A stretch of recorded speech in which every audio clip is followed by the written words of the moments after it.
What's up, guys? Happy Friday. Welcome to the first installment of the soon-to-be viral video series, Talmud in the Tub, where I'll be videoing you 5 days a week from my hot tub in Irvine with some weekly dose of Talmud.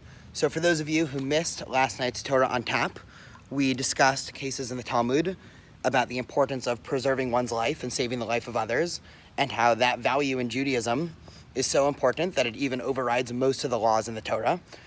So there's a famous verse in the Torah that talks about how you should do the mitzvot, and then it ends of v'chai bahem, which means you should live by them. And there's plenty of statements in the Talmud basically attesting to the fact that that means when you're practicing Torah, when you're doing the mitzvot, you should only be doing it in a way if it's conducive to the end of the verse, you shall live by them. Meaning if you do a mitzvah, or if you're practicing Judaism and it comes at some cost or danger to your life, you're actually not supposed to do it, and it's no longer a mitzvah. So a couple of interesting examples, and then I'll connect it to our current coronavirus situation. If one is sick on Yom Kippur, and there's a suffix, there's a chance that that person might be dangerously ill, there's actually a Jewish law that that person has to eat. He's actually not allowed to fast. It's the same on Shabbat. If there's a doubt whether or not somebody's sick enough, or let's say one doctor says, oh, this person needs to go to the hospital, and another doctor says, no, I think that person's fine. I think they can wait till after Shabbat. We say, even if there's a small chance that one person is sick enough and they might have something bad happen to them, they might pass away because of this, we break Shabbat. One last interesting thing is you might think that in a case where you need to break Shabbat, so say somebody gets sick in synagogue on Shabbat, and according to Jewish law, one is not supposed to, let's say, drive a car on Shabbat. So let's say you're in a synagogue, and let's say you have, Jews who are in the synagogue. Let's say there are also non-Jews, and then let's say, well, maybe driving's a bad example for this, but let's say there are also children that are under the age of bar bat mitzvah, that let's say it's not something like driving. Let's say it's something like you need to heat up food for the sick person. So who in that case would you guess is supposed to be the person to actually drive the car or heat up the food? So many people might think that in a case where you need to break Shabbat, you might as well ask somebody, such as a non-Jewish person or such as a kid who's not obligated in the mitzvot, to break Shabbat, because if you can have everyone keep Shabbat, why not?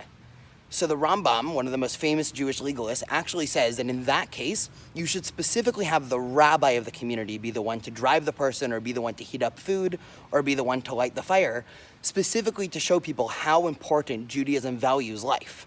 And so life is so important, we don't even want you to take 1 second to think, well, it's Shabbat, or well, it's Yom Kippur, or maybe we shouldn't drive this person to the hospital, or maybe we shouldn't save that person. And specifically this week, as many people are obviously aware of the coronavirus pandemic, and there's a lot of conversation about how are people still going to practice Jewish ritual. People want to go to Shabbat dinners, they want to read Kiddush, they maybe want to daven and be a part of a minyan. And really what I'm here to say, and both myself and Jewish tradition stresses that preservation of life, whether it's your own life or whether you may cause a risk to other more vulnerable members of the community, that absolutely overrides all Jewish legal and ritualistic obligations. And it's not even that life is so important it overrides Jewish law. It's that within Jewish law, life is so important that it overrides other components of Jewish law.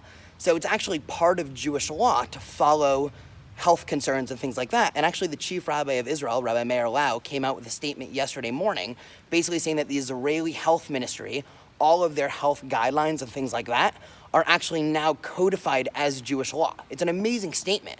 Imagine this, a chief rabbi is basically saying whatever these doctors, whether or not they're religious, whether or not they're Jewish is aside the point, that is now at the level of Jewish law. So just like Jewish law says you can't eat a cheeseburger, and just like Jewish law says you're not supposed to bake or cook on Shabbat, Jewish law now says don't go to social gatherings where there's over the recommended number of people, don't have physical contact with other people against the CDC guidelines and things like that.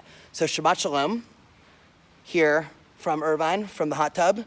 Hope you have a safe Shabbat, and we'll be back next week with the next installment of the soon-to-be viral series, Torah in the Tub.